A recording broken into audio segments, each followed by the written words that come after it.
बिल्कुल नहीं मानेंगे। और ये देखिए मामला आजमगढ़ का नहीं है, मैंने अपनी बातचीत में ये बोला कि ये चंदौली का भी मामला है, ये मामला सोनभद्र का भी है, या भूमि अधिग्रहण कानून के तहत जो भी वो सोच रहे हैं, तो ये तो बिल्कुल भी गैर कानूनी। नीचे कमेंट बॉक्स में आता है, कोई कह रहा है कि हमारे यहाँ भेज दो यार, मऊ में तुम लोगों को समझ में नहीं आ रहा एयरपोर्ट की अहमियत क्या है, कीमत। मैं बिल्कुल कहूँगी कि या तो वो सरकार के पिट्ठू हैं, या अगर नहीं भी हैं सरकार के, तो पूरी तरीके से पूंजीपतियों के पक्ष में एक दलाल मानसिकता से काम करने वाले और उसमें विश्वास करने वाले लोग हैं। क्या उचित मुआवजे पे या ज़्यादा पैसा अगर देकर के सरकार इन्हें सही तरीके से विस्थापित करती है तो इस पर कोई बात बनेगी? वो पूंजीपतियों, अडानी और अंबानियों के हित में ही उसको काम करना है। अगर सरकार या जिला प्रशासन किसी भी तरह से नहीं मानता है आप लोगों की बातों को, जोर जबरदस्ती पे उतारू होता है, क्योंकि ताकत उनके पास है, हिम्मत आपके पास है। जिसने भी लड़ाई, अपनी मौलिक अधिकारों की लड़ाई शांतिपूर्ण ढंग से लोकतांत्रिक और संविधान के अनुसार लड़ी, उसकी जीत हासिल होती है।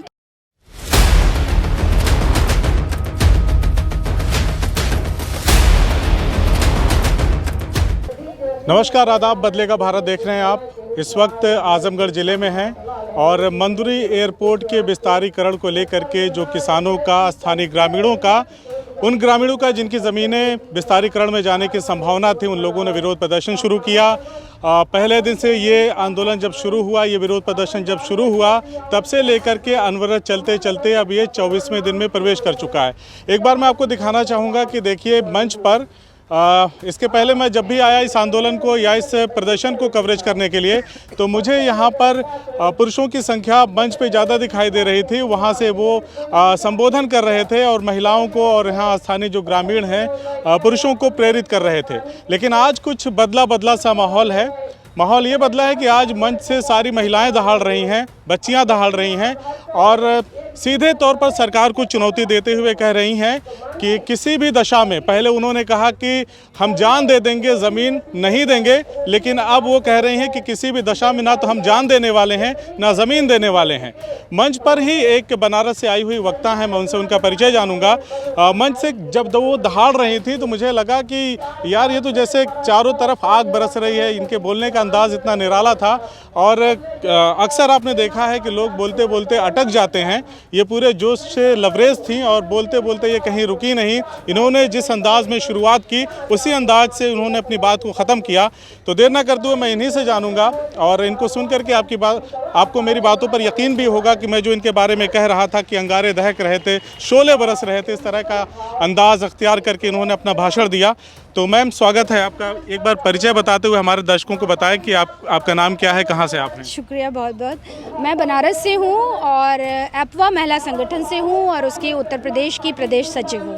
अच्छा, प्रदेश सचिव हैं जी। तो इतना फायर ब्रांड आप स्पीच कर रही थी, संबोधन कर रही थी, तो यहाँ जो ग्रामीण पिछले 24 दिनों से बैठे हुए हैं, ये उनका असर है कि आप ऐसे ही अमूमन बोलती हैं? नहीं, देखिए हमारी लड़ाई जनता के साथ है और मेहनत कशों के साथ है और महिलाओं के साथ खास तौर पे है, तो ऊर्जा हमें उन्हीं से ग्रहण होती है। तो ये जो पूरी ऊर्जा वहीं से आई है। तो आप देश के विभिन्न हिस्सों में जहाँ भी इस तरह की जोर ज्यादती होती है, आप लोगों के हिसाब से कहीं किसानों की ज़मीनों का अधिग्रहण होता है या सरकार कुछ गलत करती है, तो आप हर जगह जा कर के अपना विरोध दर्ज कराते हैं? बिल्कुल, पूरी कोशिश रहती है कि ज़रूर जाएं वहाँ पर और ज़मीन पर उतरकर उन महिलाओं से, मेहनत कशों से और उत्पीड़न जिनका हो रहा है उनसे हम ज़रूर बात करें। ये हमारी पूरी कोशिश रहती है। चूँकि मैं उत्तर प्रदेश देखती हूँ तो मेरी उत्तर प्रदेश के विभिन्न ज़िलों में और ख़ास तौर से बनारस केंद्रित काम करती हूँ, तो पूर्वांचल में मैं काफ़ी जाती हूँ लोगों के बीच में। तो क्या माहौल है यहाँ पे, क्या आपने देखा? और आपने तो कह दिया कि हम ना तो ज़मीन देंगे ना तो जान देंगे, और आपने सीधे चैलेंज कर दिया है कि लड़ाई आर पार की होगी, हम झुकेंगे नहीं। देखिए ये मूवमेंट है, मूवमेंट कैसे ग्रो होता है। आपने जैसे ही बोला, पहले कहते थे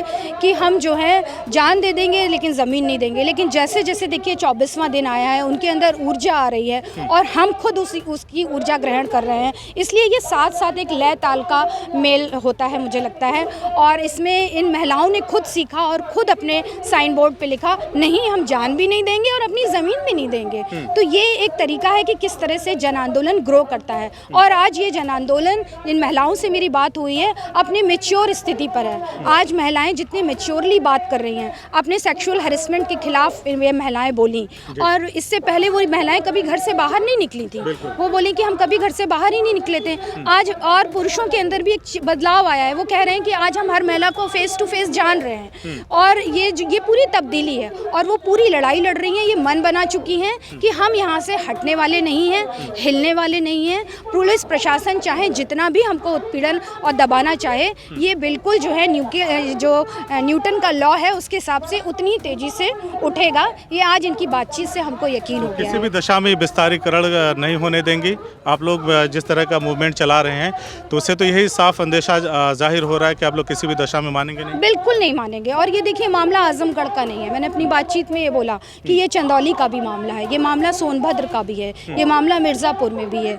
ये जो बुलडोज़र की सरकार है, ये जब बनी तो उन्होंने वादे बहुत किए, गरीबों से ही सारे वादे किए, मेहनत कशों से वादे किए कि हम आएंगे तो आपके लिए रोज़गार देंगे, महंगाई कम करेंगे तो और किसानों को बहुत लाभ होगा। लेकिन आप देखिए कि ये पूरे जो सरकार है पूंजीपतियों के हित में ही काम कर रही है, उसको गरीब जनता से कोई मतलब नहीं है। अगर विकास की बात होती तो आज आजमगढ़ में अच्छा अस्पताल होता, विकास की बात होती तो आजमगढ़ को हर तरीके से टोल टैक्स फ्री किया जाता या कम किया जाता या सब्सिडी होती, लेकिन ऐसा कुछ भी नहीं है। यहाँ पे रेलवे भी कई जिलों को जोड़ती नहीं है। तो ये सारी चीज़ों को ख़त्म करके आप हवाई पट्टी बना लेंगे और ये जो पूरे गाँव वाले हैं इनको विस्थापित करने का मन बनाएंगे, या जो भी उन्होंने सोचा है पुनर्वास या भूमि अधिग्रहण कानून के तहत जो भी वो सोच रहे हैं, तो ये तो बिल्कुल भी गैर कानूनी है। और देखिए, एक तरीका भी होता है, इन्होंने कभी भी सरकार जो है जिसके लिए योजना लाती है या बात करती है तो आप गरीबों से बात करिए। मैं आपको बीच में रोकना चाहूँगा क्योंकि हम जनता के मुद्दों को पटल पर रखने वाले लोग हैं।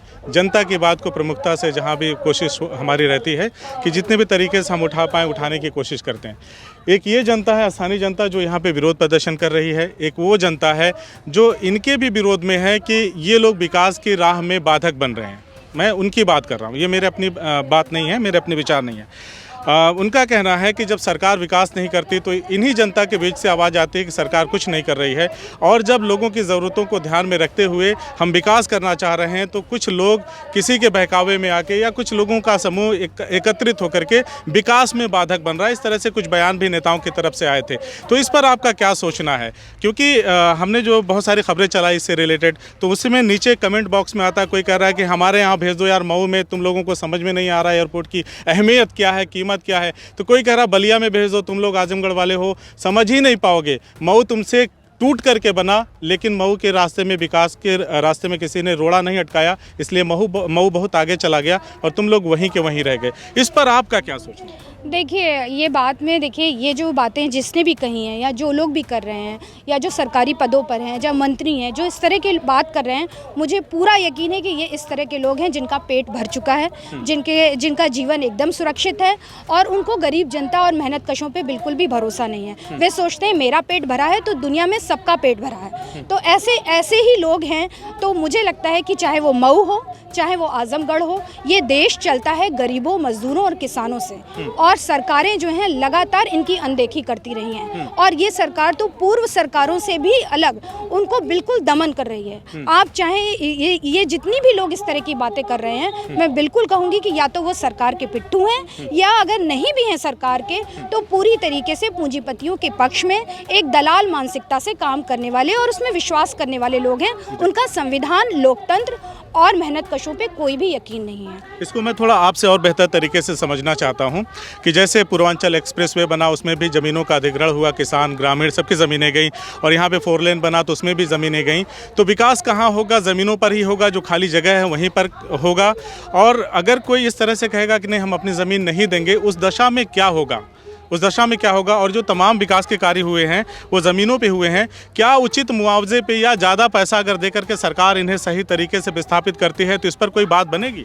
देखिए, सबसे बड़ी बात यह है कि ये जो 4 लेन वाली बात आपने कही, तो देखिए, और दूसरी तरफ एक भूमि अधिग्रहण कानून था 2013 को, उसको संशोधित करके मोदी सरकार लाई, हम लोगों ने उसका भी विरोध किया। आज उसी का ही सहारा लेके योगी और मोदी सरकार है, तमाम जो मजदूर किसानों की जो ज़मीन है उनको ये राजस्व विभाग के माध्यम से ये कहलवा रही है कि चकबंदी की ज़मीन भी आपकी नहीं है, हमें विकास करना है, इसलिए आपको यहाँ से हटना पड़ेगा। आप एक बार सोचिए कि अगर कोई फर्टाइल लैंड है और अगर कोई उपजाऊ ज़मीन है जिस पे रबी और खरीफ की सारी फसलें हो रही हैं, उसको वो सरकार जो है, ये जो पूरा देश है हमारा खेतीहर देश है ना, वो सरकार ये नहीं सोच रही है कि ये जो यहाँ के लोग हैं वो कैसे खाएंगे, वो कैसे कमाएंगे, उनकी जीविका का क्या होगा। तो इस तरीके से अगर 4 लेन लेनी है तो उसके तरीके में आपको 2013 में अमेंडमेंट नहीं करना था, आपको उस अमेंडमेंट को आपको वैसे ही रखना था, भूमि अधिग्रहण कानून को, और अगर संशोधन होता है तो आपने पूंजीपतियों और अपने हित में संशोधन किया, कहीं से भी आपने जनता के हित में उसमें संशोधन नहीं किया।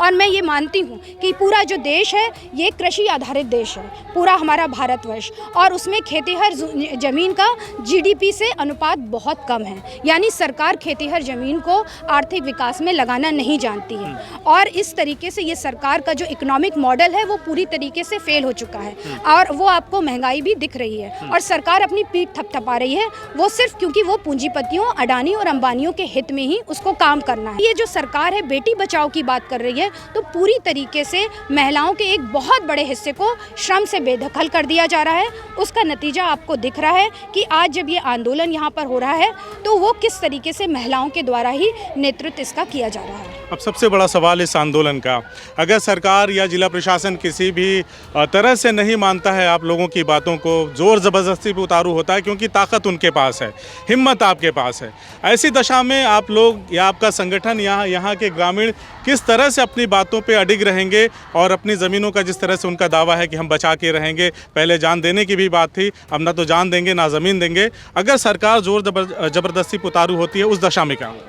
देखिए, पूरा भरोसा इस पे है, हम संविधान में विश्वास करते हैं, इस लोकतंत्र में विश्वास करते हैं। तानाशाही को, हिटलर की तानाशाही को हमने हमेशा नकारा है। इसलिए ये जो सरकार है इसको ये ध्यान रखना चाहिए कि ये भी संविधान और लोकतंत्र में उतना ही यकीन करती है जितना कि उनको मुनाफा होता है, यानी कि एक वोट दे दीजिए तो ये संविधान है, लोकतंत्र है, और इसके बाद जब आपको गद्दी मिल जाती है तब संविधान और लोकतंत्र नहीं रहता, तब आप तानाशाही पे आ जाते हैं। लेकिन जनता अभी भी संविधान और लोकतंत्र पे और न्याय व्यवस्था और कानून व्यवस्था पे पूरा भरोसा करती है। इसलिए अपनी लड़ाई को शांतिपूर्ण ढंग से, संवैधानिक ढंग से वो लड़ेगी। हम सब उसकी लड़ाई के साथ रहेंगे, क्योंकि ये लड़ाई एकदम शांतिपूर्ण रहेगी। तो और तानाशाही से आपको अंतर्राष्ट्रीय स्तर पे भी देखिए, कभी भी कोई देश सफल नहीं हुआ, वो पतन में गिरा, इतिहास में वो दफन हो गया। लेकिन जिसने भी लड़ाई, अपनी मौलिक अधिकारों की लड़ाई शांतिपूर्ण ढंग से, लोकतांत्रिक और संविधान के अनुसार लड़ी, उसकी जीत हासिल होती है। थोड़ा वक्त लग सकता है पर वो जीत हासिल होगी। आखिरी सवाल है मेरा आपसे कि इस आंदोलन को आज 24वां दिन है, मतलब चल रहा, आप लोग इसमें आए हैं आज। पहले बहुत कम संख्या थी, फिर लोगों ने संगठित किया, इन ग्रामीणों का कोई नेतृत्व करता नहीं था, लोग संयुक्त किसान मोर्चा के तत्वाधान में एक साथ बैठे, धरने पे बैठे। 24 दिन के बाद अब स्थिति ये है कि जिला प्रशासन की तरफ से आज हमें भी सूचना मिली थी कि कोई अधिकारी आ रहे हैं किसानों से बातचीत करने। ये बात तब सामने आई है कि जब अभी कल के दिन में ये सूचना आई कि मेघा पाटकर जी आ रही हैं यहाँ पे, और राकेश टिकैत जी 8 और 9 तारीख को आ रहे हैं। उससे पहले जिला प्रशासन ने ये कदम उठाया। तो आपको क्या लगता है कि कहीं ना कहीं किसानों का ये आंदोलन अपनी सही दिशा में जा रहा है, जिला प्रशासन अब बात करने के लिए आगे आ रहा है? बिल्कुल, देखिए सरकार झुक रही है, और झुक इसलिए रही है कि महिलाएं इसको नेतृत्व में कर रही हैं। इसलिए तरह तरह से सवाल पूछ रहे हैं कि ये महिलाएं को और महिलाओं को अश्लील गालियां दे रही है पुलिस और प्रशासन। मैं थोड़ा सा आपसे बस आधा मिनट का समय चाहूँगी कि जिस तरीके से 12 की और 13 की रात में इन महिलाओं के साथ बदसलूकी हुई, आप सोच सकते हैं कि कोई सरकार इस तरीके से कोई कर सकता है? पूरा प्रशासन मौन है, और मैं जानती हूँ कि ये पूरी तरीके से ऊपर से आदेश दिया हुआ है, इसलिए प्रशासन आज मौन है, कोई कुछ नहीं बोल रहा है, हिम्मत भी नहीं कर पा रहा है, क्योंकि ये बुलडोज़र की सरकार है। ये सामंती अपनी हनक दिखा रही है कि हम जो करना चाहें करें। ये कानून से नहीं चल रही, ये पुलिस के बल पर चल रही है। उन्होंने अपनी पुलिस को पूरी छूट दे रखी है, जाओ दमन करो, गरीबों को मारो, हम तुम्हारे साथ में हैं। तो ये संरक्षण कर रही है। इस तरीके से कोई सरकार ज़्यादा दिन तक नहीं टिक सकती। ये योगी सरकार के लिए बहुत ही, आप देखिएगा इनका भविष्य बहुत गड़बड़ होगा,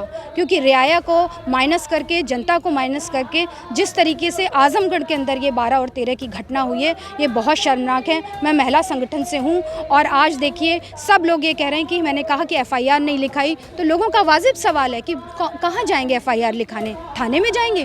कौन सुनेगा हमारी? अगर हम DM के पास जाएंगे वो सुनेंगे हमारी, जो कि साथियों ने हमें बताया कि DM ने कहा कि रासुका लगा देंगे, आप भाग जाइए। सोचिए एक जिलाधिकारी इस तरीके से अपने प्रदेश की जनता के लिए बोलता है, ये कितनी शर्मनाक बयान है। और मैं ये कह रही हूँ कि आप सारे कोर्ट अपने ले लो, आप प्रशासन भी अपना ले लो, लेकिन जनता की भी एक अदालत होती है। इस अदालत में हम भरोसा करते हैं। अगर जनता की अदालत में आप फेल हो गए, आप किसी भी अदालत में सफल नहीं हो सकते। तो अल्टीमेट सॉल्यूशन जनता ही है। तो लग रहा है जो बातचीत हो रही है, अधिकारी के आने की बात, सुनने की बात, करने की, वो पहल अब रंग लाएगी और ये जंग किसान जीत जाएंगे। क्या एयरपोर्ट का विस्तारीकरण रुक जाएगा?